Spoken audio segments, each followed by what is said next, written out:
Hey adventurers, welcome to the crew. I'm Sea Lord Janda, and this is my Let's Play of Pillars of Eternity. In the last episode, we managed to reach and clear out the ancient White Forge, and we're now headed back to Stalwart, intending to report in.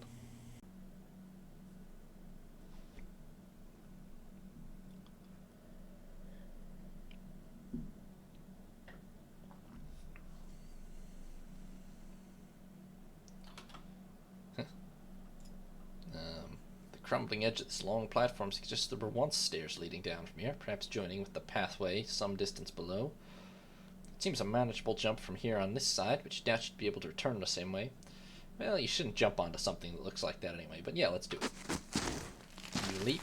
For a dizzying moment, the ground below flashes past, and then you're across the gap and upon the second tower.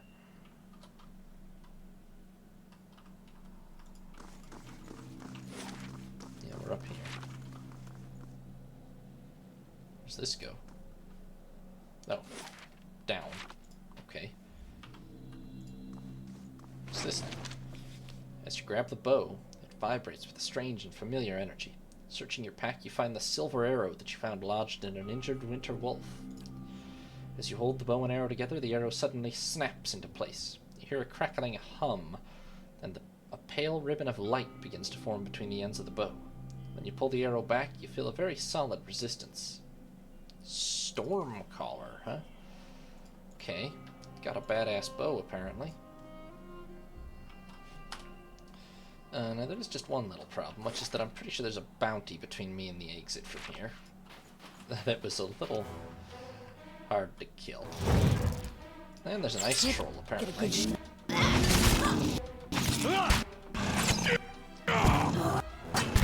know what? The party's probably leveled up since then. And we have enough supplies to rest. We'll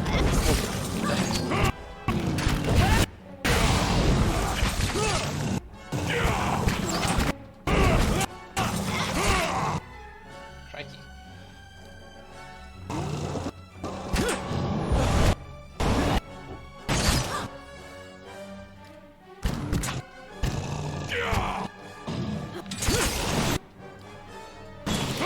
This ice troll down.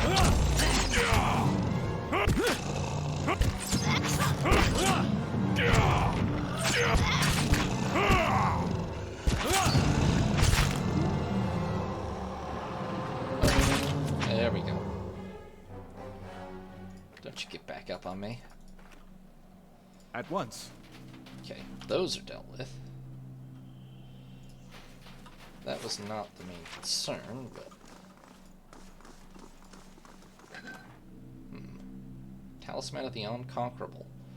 +2 intellect, +25 focus gain. Alright.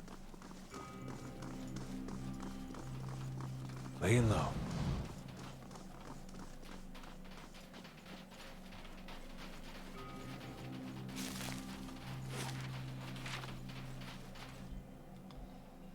Now the real issue is going to be on the other side of this. There was a bounty, I'm pretty sure.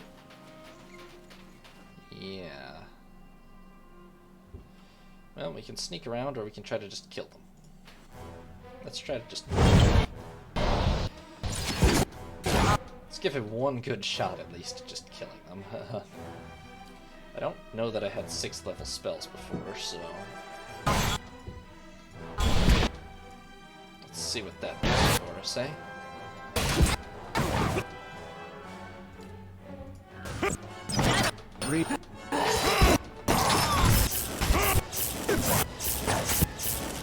That seemed like it worked. For one thing. Let's just cast it again.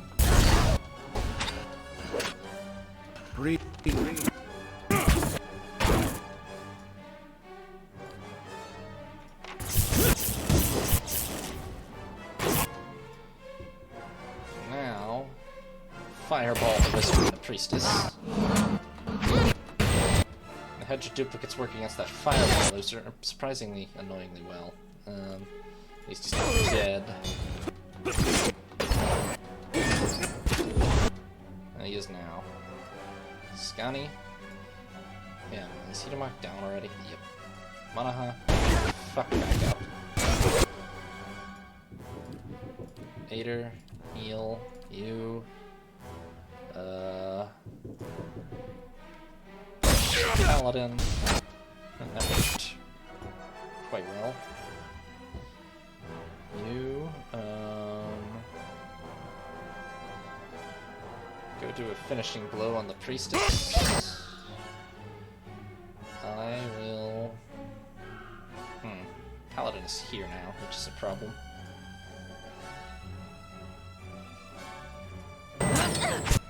Tell you what, I'm gonna try for this, and hope that I mostly get hostiles. I think I just killed the priestess, so that's a success.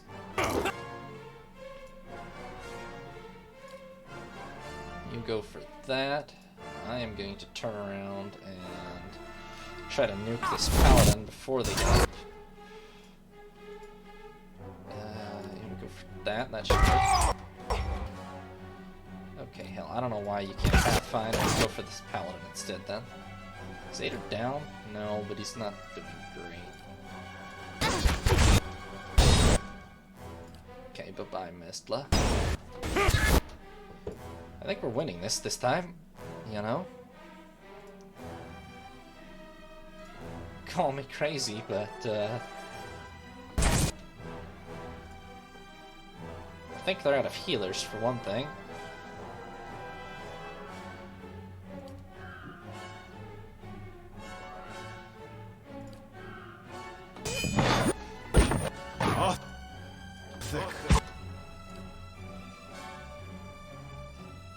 Where'd help the rangers go? Oh, I guess they're dead.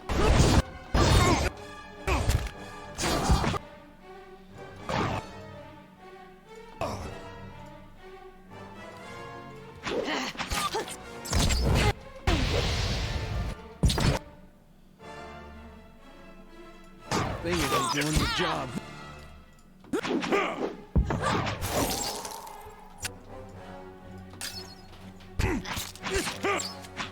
Oh, look at that. That was actually, well, we had to burn through a lot of spells, but we've finally actually succeeded at this bounty, too. All kinds of successes. Whether Grimoire, yeah, they were lower level than me, but...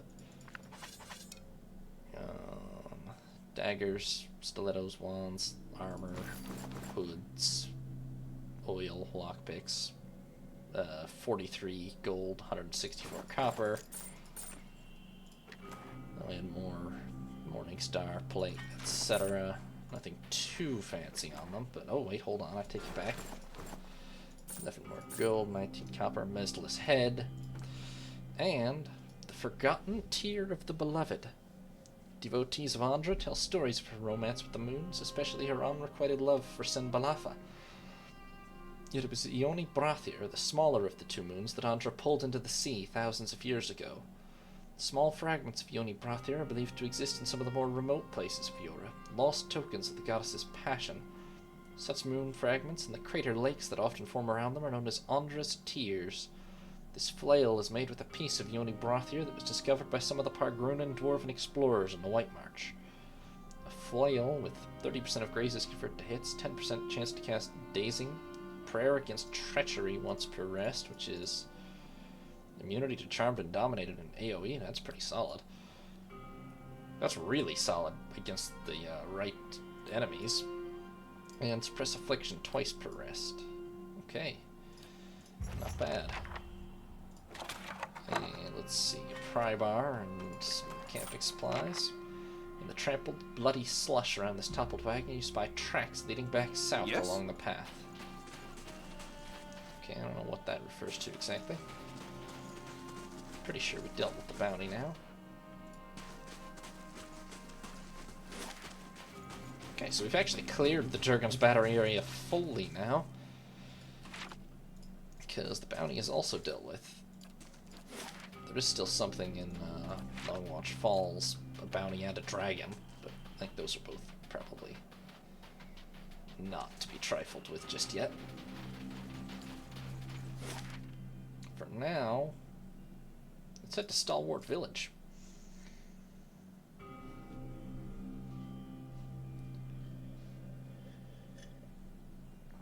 I should talk to the companions also. Say what you want about Hater. Dear Woodens. They haven't met the problem yet they couldn't solve by killing some scapegoats. He flashes a hollow smile. You fight for people because you see something there that deserves defending. Even more so because someone you trust sees it too.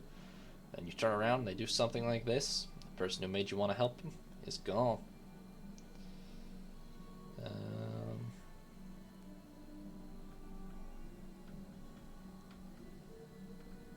They're doing what they think the gods want of them, I guess.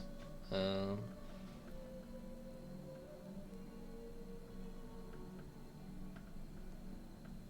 guess back then, you weren't really fighting for all of them, though. Huh. Just the ones I liked, then? Maybe. It'd be nice if you got to choose. Tell the lowlifes that if you die, it wouldn't be for their sorry hides. Never thought I'd find myself missing the hospitality back home. So the dwarves of Durgan's battery did not destroy themselves after all.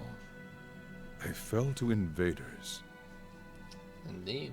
But they did leave a lot behind. We have discovered things thought to be lost. Their influence may yet persist. His eyebrow perks. But we have seen no invaders, and the battery was shut. Did they come only to destroy the dwarves, and then leave? Yes, that's true, actually. We have no indication of who actually did it.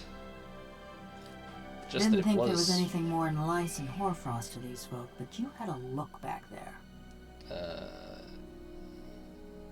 Yeah. What do you find when you're rooting around like that? First, tell me why you wanted to follow me to Stalwart. Mayhap I'm looking for someone. Woodcutter, by the name of Harmka. This doesn't have anything to do with Cold Morn, does it? It sure does. Her fingers tighten into fists, the metal squealing and rattling. He was one of them. The mob that destroyed Cold Morn. I tracked him to Stalwart years ago, but got caught before I could finish my business. Dark, iridescent whorls appear and fade on her chest plate. Heat ripples from her metal carapace. Well, it's been 13 years, and We all gotta have something that gets us out of bed in the morning. a note of cold fury buzzes within her. This man, Harmka. I saw him outside my house the night it burned, staring into the flames the way I seen you stare into souls. Her fists clench and loosen in a series of rapid, random movements. I knew it were a fool's errand trying to hunt down every man and woman that carried a torch into Cold Morn. But She twists her head from side to side and holds up a hand, the delicately engraved palm empty but grasping at something. if I knew I got the one responsible for my kin and my hearth, I might could rest easy. I can be so sure about this Harmkin. I took a good long look that night. Ours was a little place with a yellow door right on the edge of town. He was there. She nods slowly. Besides, I asked around when I first got to Stalwart. Townsfolk said that all the woodcutters in town took part in the purge. A point of pride for them. A small plume of heat rises from a seam in her skull. Okay, and what's this have to do with me? I told you he was part of the mob. I spotted him watching my house when it burned. But when we find him, I want to know if he's the one responsible for my home, my parents, and my brothers and sister. One of her thumbs rubs absently at a scratch on her hand. I never thought I'd have the chance to know for sure. But you could look into his soul and find out. You being a watcher and all. I suppose I could, actually. Mighty fine of you. Mighty fine indeed. She nods again, her head bobbing along to a drowsy cadence. Don't know where he dallies these days, but someone in Stalwart could tell us. People from little villages, they always know. The black marbles of her eyes scrape against their sockets as she looks at you. Scalfino said he said you murdered a lot of people. Effigy's eyes, that man loved to talk. Her eyes roll in their sockets. Why'd you do it? I mean, clearly it's because of this mob that burnt your family. I feel like we jumped the gun on that a little, maybe. If it's sane and logical reasoning you're wanting, you're gonna be disappointed. Ain't no sense in any of it. Well, I've heard parts of the story. I'd rather hear the rest from you. A soft hissing noise comes from the bronze golem. You recognize it as a sigh. Mayhap you've heard of Cold Morn. Was a quiet, forgettable patch of the woods. Till a pack of rabid clodhoppers set it afire. The fingers of one hand twitch and click against one another in a pair of sudden spastic motions. That was the start of the purges. Dear Woodens killing their own. What exactly happened to Cold Morn? A sudden burst of heat flares from her seams as her essence surges and boils. A farmer on the other side of the mountains woke up one day with his head all aflame and took it for the gibbering speech of his god. And so did a few thousand of his countrymen. So when he tired of Vorlus fields and marched west, a horde of armed Hicks followed. Okay, you're talking about Weidman and the Saints' War. A bunch of fool nonsense is what I'm talking about. But others have called it the same. If you know that much, then you've heard of Cold Morn.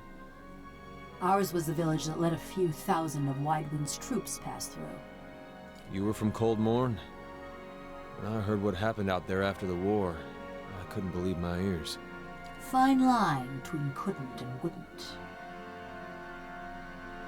I take it you didn't have a lot of choice. Try telling a few hundred crazed Deer Woodens. I mean, yeah, they're a small village. I would assume they had no real chance of holding off several thousand troops. We got news of the raid Sarens coming through the mountains. Begged the Duke for help, we did. She sweeps one bronze palm across another, metal screeching. Didn't send us so much as a bare-ass novitiate. They went to towns with full coffers and lofty connections. She crosses her arms over her plated chest. So we let Weidman soldiers pass. Left him for the Duke to wrangle on his own terms. You hear a soft clank as she flicks her wrist. So I take it Cold Morn was purged in retaliation? Was after the Godhammer made a fine grit out of Weidwin, when Deerwoodens were running on rage and looking for something to burn. You catch glimmers and glints at her seams as razor-thin wires pull tight within her body. They came at dark. Hundreds of folk. Every one of them mourning someone lost in the war. A dry chuckle ticks in her throat. Must have decided it was our duty to escort their dead back to the wheel. They didn't light their torches till they had us surrounded. Time we saw them, there was a ring of fire closing around us. She pauses and a mechanism in the back of her skull clicks dully. I woke. Ran to the window. Whole village were a maze of flames. Couldn't see nothing for the smoke. And the screams. Her thumb spasms to a strange, rhythmic beat. Most ran for the streets. Got caught by the mob. Others hid, let their houses burn down around them. So what'd you do to survive? Ran, fought, hid, burned. Same as my neighbors and family. Just luckier. So what's that have to do with your crimes? I mean, I kind of know. Hunting down the men and women what took part. Thought that much was clear. You couldn't possibly have hoped to get them all. Well, we just gotta do our best with what time the gods give us, don't we? You only killed people who attacked Cold Morn? Sure. Her voice is flat and as expressionless as her face. Yeah, not fully convinced. You want me to tell you straight? I found the men and women what destroyed my village, and I burned their houses down around them. Sometimes they was alone, and sometimes they wasn't. Yeah, what exactly were we trying to accomplish here? It were a mob that destroyed our village, but it was just one man that burned my family's house. Kept hoping I'd get to him as I was working my way through the rest of those maggots. No matter now, I suppose. A sigh rattles out of her bronze skull, but her essence whips and twitches as restless as a cat's tail. So what's up with you and Galvino? Only kind to have with someone like him. Or me. He claimed to have made you? He'd spread butter on bread and claim he made something. Never been accused of modesty, that man. Her eyes roll wildly. He managed to stuff my soul into this heap of bronze, true enough. Maybe that makes him a genius. Also makes him a son of a bitch. She drums her fingers along one scratched bicep. So, how long have you two known each other? Around about 13 years. Too long, you ask me. You ever consider murdering him? Every day. Just kept putting it off. It's not like either of us was going anywhere. What'd you do for him? She regards you for several seconds. She shrugs. Looked after his tools, cleaned the workshop, swung the sledgehammer. Oh, and snatched up travelers for his soul tinkering. The other golems? But don't you worry. They were all bad folk. Well, thanks for sharing. Just so you know, you got a real professional working for you. You resent him? No other way to feel about the man who flayed my living soul. Metal squeals as she shifts her folded arms. Yeah, Fair I've enough. had enough of him too. About Durgan's battery. Just 'cause I'm made of metal don't mean I got any special fondness for smiths and forges. She flicks the bronze of her forearm, producing a dissonant ring. You know anything about it? No more'n what Galvino already told you. You Remember any of the other expeditions? Nothing specific. Everyone looks about the same when they got their fingers up their noses. She pauses thoughtfully, then her head snaps forward in a tiny, quick movement of realization. Only the last group, one before you. There was something different about them. 3 of her fingers clench in spasm. Couldn't put my finger on it, but they was dangerous. Almost felt the hair on the back of my neck. She runs her hand along the smooth, segmented bronze of her neck. Ain't felt that way about anyone else walking through Galvino's door, that's for sure. Alright. Murder, tracking, and the best materials for kindling. Those are more my area of expertise. What'd you do before the whole village, serial killer thing? There weren't much to say about it. By my reckoning, that means it was pretty good. She nods thoughtfully. Ma was a trapper, taught me to set snares and dress game. Dad was a tinker. I never had his patience, but it were fun to watch him work. My brothers and sister, they was good folk too. Part of me's glad they ain't here to see me now. Her face is blank as ever, but her essence ebbs and writhes. She turns away. Probably should have that conversation before I went into the battery, I guess. I'm here. Speaking of which, yeah, we never did find out who attacked the battery, really, at all. The dwarves never named it. And apparently it was not the dwarves themselves, so yeah, who knows. Oh wait, was I supposed to...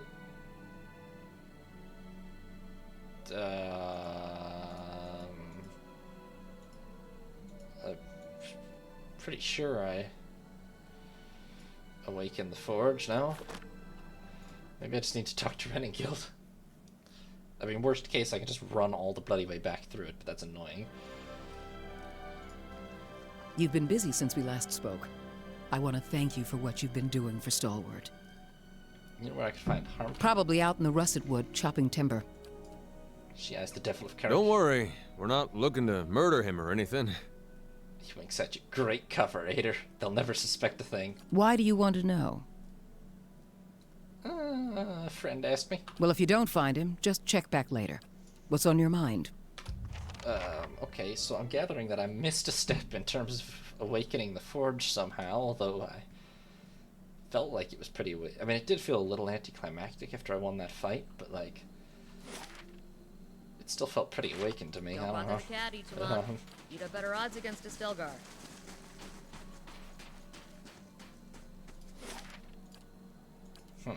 Okay, well, we're gonna waste a bunch of time running back then. I thought that it was pretty awakened.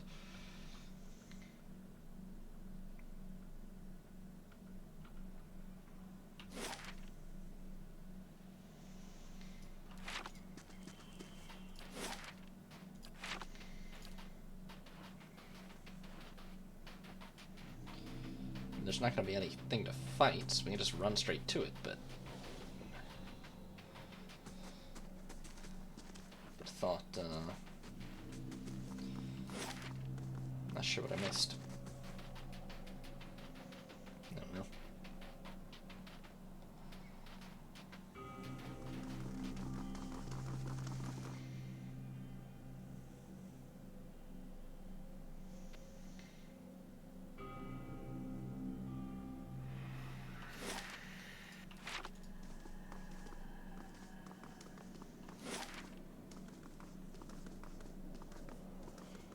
That's the optimal way?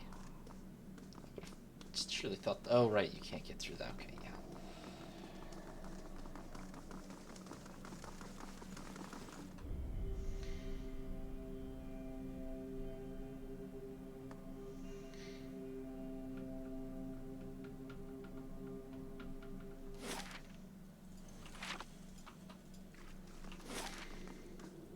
It goes pretty fast when there's nothing to fight anymore.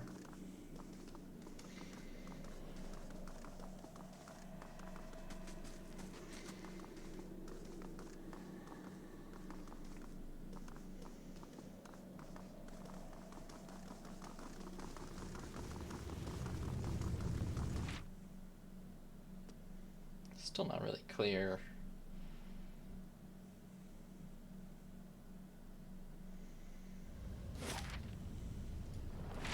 What I missed here, I mean, it seems pretty awakened to me. I won the boss fight and all that.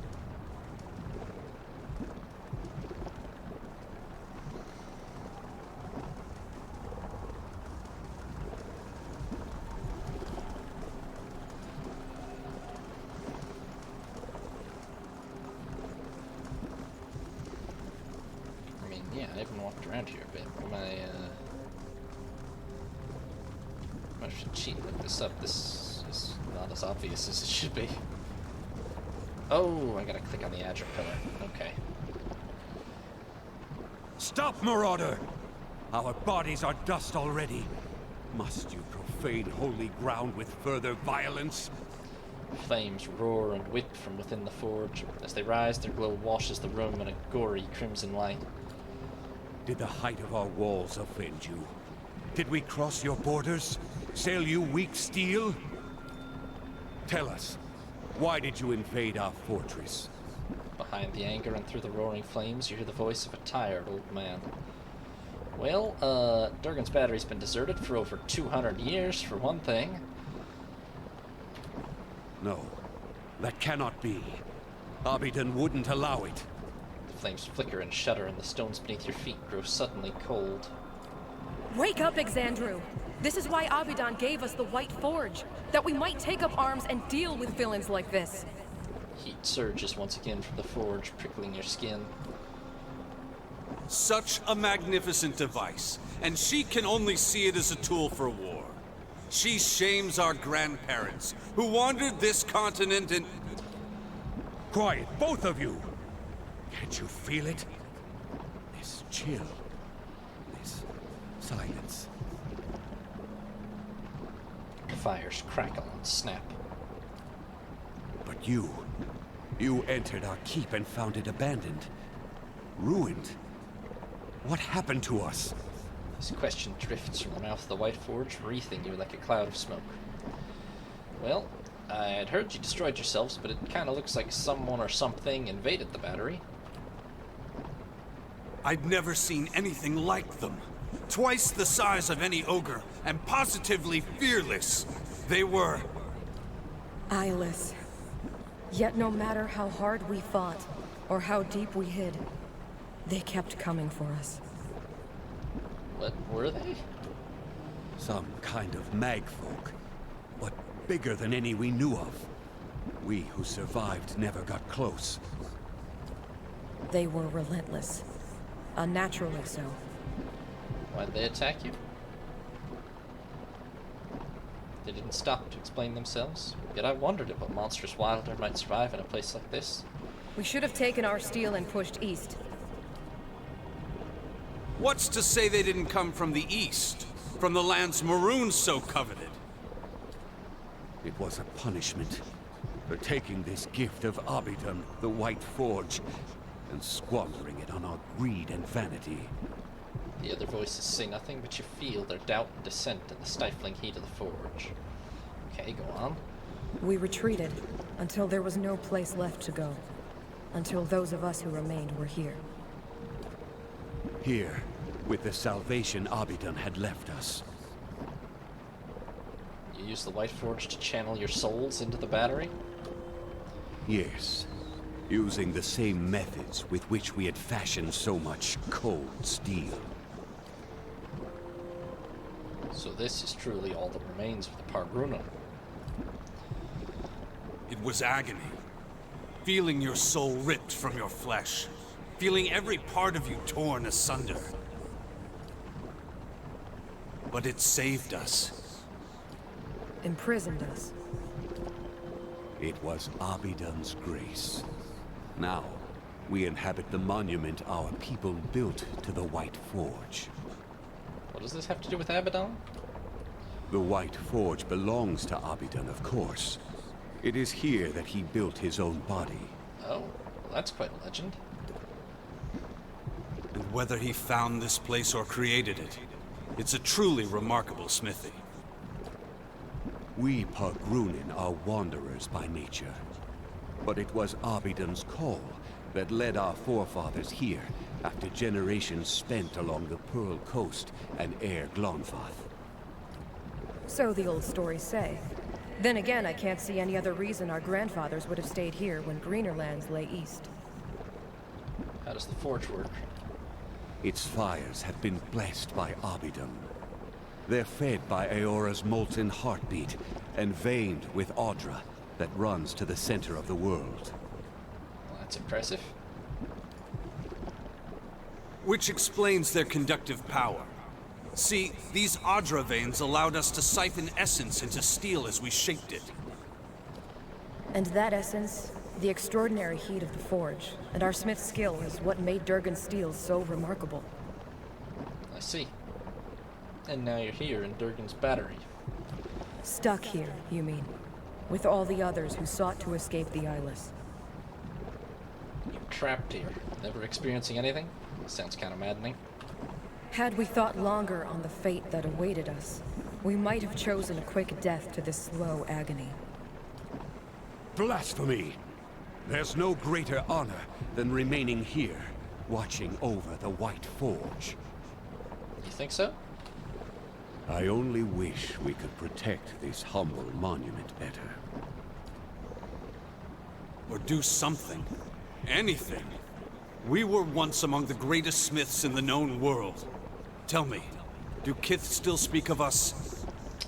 Yes, they still regard you as Master Smiths, actually. That's why so many people are trying to break in. That is good to know. It's only a shame that this legacy is nothing but a memory. The White Forge radiates gentle warmth. Is this why you braved the restless souls of Durgan's battery? To recover the process of Durgan's steel? Well, there's a village called Stalwart that's fallen on hard times, and they asked me to find the White Forge. With this admission, you feel a softening in the essence of the Park Runen. In one moment, each soul and fragment is distinct, and in the next, they form an indistinguishable host. You perceive them as a school of fish caught in a tide, a flurry of snowflakes on the wind, a pantry full of fragrant spices. Then I hope you're satisfied with what you found here. Why is human not voiced? At least you get to leave this place. But it was good to be remembered. However briefly. As the souls of Durgan's battery speak to you, their collective essence takes shape, much like Marivold's did. There are scores of them, all torn by conflicting purposes and trapped in the memory of their lost battle. You taste the bitterness of their uncertain existence and feel the persistent ache of centuries. It's a slow, agonizing fate, but you find it in your power to grant them another. Oh, you know what? We're pretty much half this campaign is us trying to fix the wheel. You're free to roam again. Return to the wheel. Seek new lives. You perceive the tenuous connections between the souls and the battery. As you sever them, the souls cry out, some in relief and others in rage. Pressure builds in the ether, which swarms with essence and energy. You cover your ears and grit your teeth against the devastating hum that builds in the core of your soul.